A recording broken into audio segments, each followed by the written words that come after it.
ಇದೇ ರೋಡಲ್ಲಿ ಇದ್ದೀವಿ.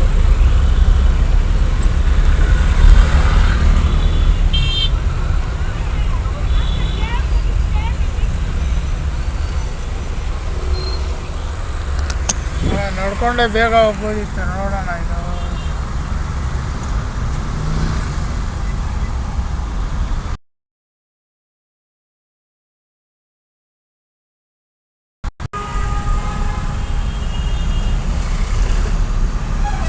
ರೋಡೇ ಹೋಗ್ತಾ ಇಲ್ಲ ಬಿಡ.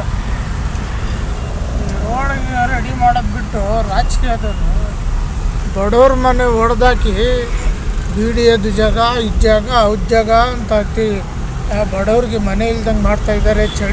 ಚಳಿ ಗೊತ್ತಿಲ್ಲ ಅವ್ರಿಗೆ. ಅವ್ರೇನು ಎ ಸಿ ಹಾಕ್ಕೊಂಡು ಹೀಟ್ರ್ ಹಾಕ್ಕೊಂಡು ಇರ್ತಾರೆ. ಬಡವ್ರ ಕತೆ ಹೇಳ್ರಪ್ಪ. ನಾವು ದುಡಿಬೇಕಂದ್ರೆ ಹೆಂಗೆ ದುಡಿಬೇಕು?